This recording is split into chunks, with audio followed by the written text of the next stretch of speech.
நான் உங்ககிட்ட இருந்தே தொடங்குறேன். இந்த ஸ்டாலின் வெர்சஸ் இபிஎஸ் அப்படின்ற இந்த கேள்விக்கான பிரதானமான நோக்கம் நேற்றைக்கு திமுக அரசாங்கத்தை குறித்து கடுமையான விமர்சனங்களை எதிர்க்கட்சி தலைவர் எடப்பாடி கே பழனிசாமி முன்வைக்கிறார்.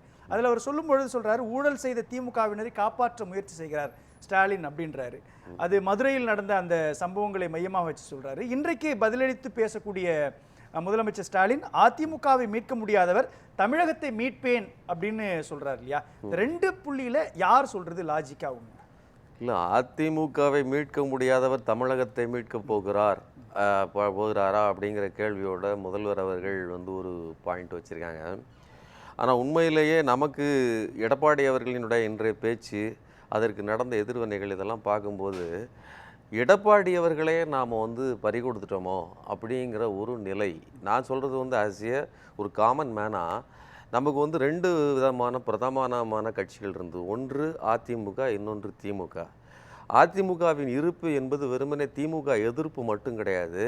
மதவாத சக்திகளை வெளியே நிறுத்தி நாங்கள் திமுகவை விட வலுவாக மதவாதத்தை எதிர்க்கிறோம் அப்படிங்கிற இடத்துல அந்த பொசிஷன் ரொம்ப முக்கியமானது. அம்மையார் ஜெயலலிதா அவர்களே கூட 2002, 2003 வாக்கில் மதவாத சக்திகளின் கொள்கைகளை தான் செயல்படுத்தி பார்த்தாங்க. நீங்கள் ஆடு கோழி பலியிடக்கூடாது அப்படிங்கிற சட்டமாக இருக்கட்டும், அல்லது மதமாற்ற தடை சட்டம், இதையெல்லாம் கொண்டு வந்தாங்க. ஆனால் 2004 நாடாளுமன்ற தேர்தலில் மிகப்பெரிய படுதோல்வி, ஒரு இடத்துல கூட வெற்றி பெறவில்லை. அதனால் என்ன பண்ணாங்கன்னா அப்படியே ரிவர்ஸ் பண்ணாங்க. அதுக்கு முன்னுக்கிட்டி 99லேயே பாஜகவோடு ஒரு காலத்திலும் ஒட்டு இல்லை உறவும் இல்லைன்னு சொன்னாங்க. ஆனால் 2004 சேர்ந்தாங்க. ஆனால் அதற்கு பிறகு அவர்கள் வாழ்நாள் முழுவதும் எப்போவுமே சேருவதற்கு இடம் கொடுக்கவில்லை. அதற்கோட காரணம் என்னென்னா, முழுவதுமாக பாஜகவின் கொள்கைகளை நேரடியாக அமல்படுத்துகிற இடத்திற்கு நாம் வந்தால் இந்த தமிழ்நாட்டு மக்கள் ஏற்றுக்கொள்ள மாட்டார்கள் அப்படிங்கிற, அதாவது பட்டு தெரிந்து கொள்கிறார். அவரை பொறுத்தவரைக்கும் பாலிடிக்ஸில் நேரடியாக படாது. எம்ஜிஆர் அப்படித்தான், அவர் நேரடியாக பட்டுக்கிட்டாருன்னா அப்படியே ரிவர்ஸ் பண்ணுவார். அது நமக்கு இடஒதுக்கீடு விவகாரத்தில் நமக்கு தெரியும். கிரீமி லேயரை முதல்ல கொண்டு வந்தவர் எம்ஜிஆர் தான். பிற்பாடு அதை ரிவர்ஸ் பண்ணி 50% இடஒதுக்கீட்டு அளவுக்கு அதிகப்படுத்தியதும் அவர் தான். ஸோ இதுக்கு எதுக்கு நான் சொல்கிறேன் அப்படின்னா, இப்படி அதிமுக என்கிற கட்சி மதவாத சக்திகளோடு வைத்த உறவினால் தான் பட்ட அனுபவத்திலிருந்து பல விஷயங்களை கற்றுக்கொண்டு இறுதி வரை, அதுக்கப்புறம் எந்த புள்ளியில நீங்க இதை எதிர்க்கட்சி தலைவர் மேல இல்ல கேளுங்க, இப்படி கற்றுக்கொண்டு வந்தவர்கள் அதற்கு பிறகு பாஜகவை எதிர்ப்பதில் 2014, நீங்க 2004 சொன்ன 2014 மோடியா லேடியான்னு ஒரு வார்த்தையை சொன்னாங்க. அப்போ அதுக்கு பிறகு 16 வரையிலும் தன்னுடைய மரணத்தின் வரையிலும் பாஜகவை எதிர்ப்பதில் துளியும் குறையவில்லை. அப்போ மக்களை பொறுத்தவரையிலும் மதவாத சக்திகளுக்கு எதிராக சண்டையிடுவதற்கு திமுக சிறந்ததா அதிமுக சிறந்ததாங்கிற இடத்தில் நான் தான் டிக்டேட்டர், அதாவது ஒரு கமாண்டிங் பொசிஷனில் இருக்கிறேன், நான் இவர்களை விட சிறப்பாக செயல்படுவேன் அப்படின்னு ப்ரூவ் பண்ணார் ஜெயலலிதா. அந்த இடத்தில் இவர் லேக் ஆகிட்டார். அப்படி லேக் ஆகிறது நீங்கள் வெளிப்படையாக சொல்லணும்னா இந்து சமய அறநிலையத்துறையினுடைய சொத்துக்களை எடுத்து கல்லூரி கட்டிட்டாங்கன்னு சொல்கிற அந்த விமர்சனம். ஆமாம், அதுதான் சொல்ல வரேன். இல்லை நீங்கள் சொல்ல என்ன புரிஞ்சுக்க முடியும். நான் கேட்கக்கூடிய கேள்வி என்னன்னா, இதே எதிர்க்கட்சி தலைவர் முதலமைச்சராக இருக்கிறப்ப அவரும் ஒரு கல்லூரி கட்டியிருக்கிறார் இல்லையா? அதுதான் இல்ல, இப்போ அந்த இடத்துட்ட அவர் மதவாத சக்தியா இல்லையா நமக்கு? அதுதான், அதாவது அவர் இப்போ மட்டும் இல்லை, நாளைக்கு ஒருவேளை நான் என்ன சொல்றேன், ஒருவேளை மக்கள் விரோதமாக வாக்களித்து ஒருவேளை அவர் வெற்றி பெற்று அவர் அமர்ந்தால் கூட இங்க இருக்கக்கூடிய இந்த செட்டப் இருக்கு இல்லையா, அந்த திராவிடம் உருவாக்கி வைக்க தருகிற செட்டப், இதை முழுவதுமாக விரோதமாக அவரால் செய்ய முடியாது. அது பாஜகவால் கூட செய்ய முடியாது, நல்லா இது புரிஞ்சுக்கணும். ஆனால் பேசுவதற்கு இல்லையா, நடைமுறையில் நீங்கள் இந்து மக்களின் காசை எடுத்து ஊராருக்கு கொடுக்குறாங்கிறது தான் நீங்கள் வலதுசாரிகள் வைக்கிற பொதுவான குற்றச்சாட்டு. ஒரு குறுக்கீடுக்க மன்னிக்கணும், ஒரே ஒரு புள்ளி ரொம்ப சரியாக சொல்கிறீங்க. நீங்கள் இந்து சமய அறநிலைத்துறையினுடைய சொத்தை எடுத்து பணத்தை எடுத்து கல்லூரி கட்டிட்டார் அப்படின்றதுக்காக நீங்கள் அவர் ஆர்எஸ்எஸ் அஜெண்டாவுக்கு இந்து தன்மையினுடைய அஜெண்டாவுக்கு இரையாயிட்டார் அப்படின்னு சொல்கிறீங்க நீங்கள். ஆனால் திமுக நடத்தின முருகர் மாநாட்டில் அர்ஜுன் சம்பத்தை போய் உட்கார வச்சாங்க இல்லையா, அப்போ திமுகவோ அல்லது முதலமைச்சர் ஸ்டாலினோ ஹிந்துத்துவ மயமா மாறிட்டாங்களா அப்படின்ற கேள்வி வரும்ல. அதாவது ஒரு மாநாடு நடத்தப்படுகிறது, அதுல பல்வேறு தரப்பு நபர்களையும் கூட்டி கொண்டு வருவது என்பது வேறு, அவர்களுடைய கண்ணோட்டத்தில் ஒரு மாநாட்டை நடத்துவது என்பது வேறு. நீங்க ஒன்றும் வேண்டாங்க, இப்போ 2 நாளைக்கு முன்னாடி நீங்க இது திருச்செந்தூர் கும்பாபிஷேகம் நடந்தது, அங்கே எல்லாரும் தான் வந்திருப்பாங்க, எல்லாருக்கும் தான் முக்கியமான இடம் கொடுக்கும். அதில் அதாவது ஆன்மீகத்துக்குள் தீவிரமாக இயங்குபவர்கள், அந்த ஆன்மீக தளத்தில் அவர்களுக்கு மரியாதை உண்டு. ஆனால் அவர்களுடைய கண்ணோட்டம் இருக்கு இல்லையா, அதை பொலிட்டிக்கலாக, அதாவது குடமுழுக்கு நடந்துச்சு, அங்கே அத்தனை பக்தர்கள் வந்தார்கள், அது ஒரு பொலிட்டிக்கல் நடவடிக்கை கிடையாது. ஆனால் இங்கே முருக பக்தர்கள் மாநாடு நடத்தினாங்க, அது முழுக்க முழுக்க ஒரு பொலிட்டிக்கல் நடவடிக்கை. ரெண்டுக்கு வித்தியாசம். முருகர் மாநாட்டுக்குள்ள, முருக பக்த மாநாட்டுக்குள்ள நான் அதான் சொல்றேன். அதனால தமிழ்நாடு அரசாங்கம் ஒரு நிமிஷம், இந்து சமய அறநிலைத்துறை நடத்தின ஒரு மாநாட்டுக்குள்ள முக்கியமான தலைவர்கள் திமுகவினுடைய ஆதரவாளர்களாக இருக்கக்கூடிய ஒண்ணும் கிடையாது, உடச்சே பேசுறமே. சுகி சிவம் அந்த மாநாட்டுக்கு போனாரா அப்படின்ற ஒரு கேள்வி. அதே சமயத்தில் அர்ஜுன் சம்பத் அங்க போறார் அப்படின்றப்போ உங்களுடைய இம்பார்ட்டன்ஸ் என்னன்ற ஒரு கேள்வி வரும் இல்லையா? அங்க இல்ல, தமிழ்நாடு அரசு நடத்தின அந்த இந்து சமய அந்த முருகன் மாநாடு இருக்கு இல்லையா, அந்த மாநாடு சுகி சிவத்தினுடைய முழு பங்களிப்பு.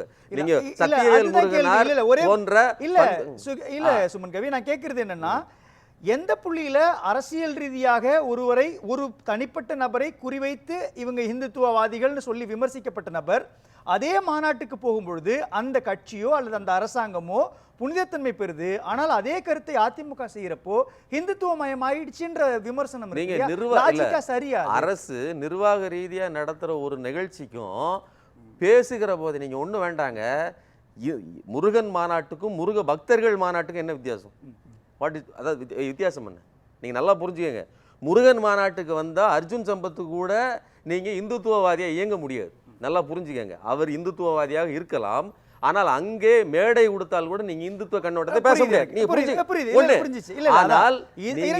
இந்த விளக்கம் கேட்டீங்க. முருகர் மாநாடு அப்படின்றது இந்து சமய அறநிலைத்துறை நடத்தின ஒரு மாநாடு, முருக பக்தர்கள் மாநாடுன்றது ஒரு தனி அமைப்பு நடத்தின ஒரு மாநாடு. RSS தனி அமைப்பு, இந்து முன்னணி ஒரு தனி அமைப்பு. ஆனால் அந்த மாநாட்டுக்கு அர்ஜுன் சம்பத் போனாரா?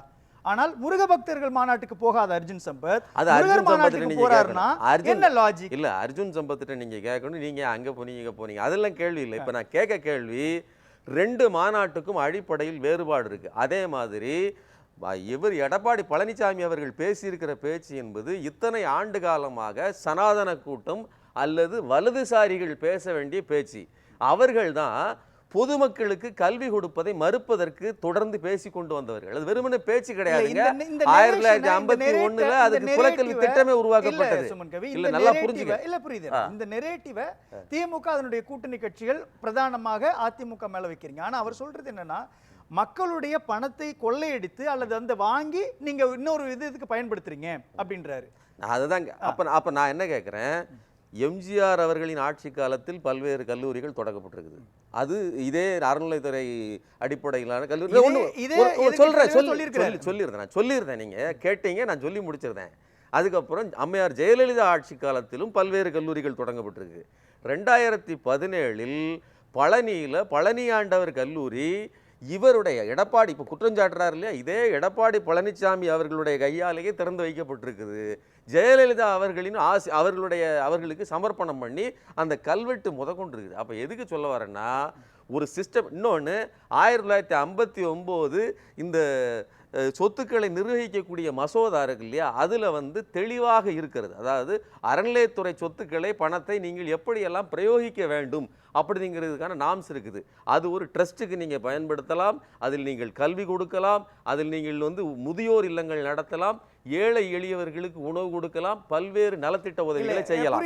நீங்க வெறுமனே ஒரு நிமிஷம் சுமன் கவி, நெரேட்டிவ்ன்றது அவரை ஒரு பாஜக ஆதரவாளர் அப்படின்ற இடத்தை நோக்கி நகர்த்துறாங்க திமுக அதனுடைய கூட்டணி கட்சிகள். நான் கேட்கறது என்னன்னா, இதே எடப்பாடி பழனிசாமி முதலமைச்சரா இருக்கிறப்போ அந்த நிதியை எடுத்து கல்லூரி கட்டுறாரு அப்படின்றப்போ இவர் ஊழல் பத்தி தானே இங்க பேச வர. நீங்க நல்லா புரிஞ்சுங்க. மதுரையில அவ்வளவு பெரிய முறைகேடு நடக்குது, எல்லா தலைவர்களும் கூண்டோட ராஜினாமா பண்ணுங்கன்ற நான் சொல்ல வர்ற புள்ளியை நீங்க புரிஞ்சுக்கங்க. எடப்பாடி பழனிசாமி அவர்கள் இப்போ இந்த அரசு இந்த துறை, அதாவது இந்து சமய அறநிலையத்துறையை சரியாக நிர்வகிக்கவில்லை. நாங்கள் வந்தால் இதைவிட அதிகமான கல்வித்துவ கூடங்கள் கட்டுவோம், நாங்கள் எம்ஜிஆர் காலத்தில் நிகழ்ந்ததை போல் சிறப்பாக செய்வோம், நாங்கள் ஜெயலலிதா காலத்தில் இருந்ததை போல இன்னும் சிறப்பாக செய்வோம்னு பேசியிருந்தால் அது வேற.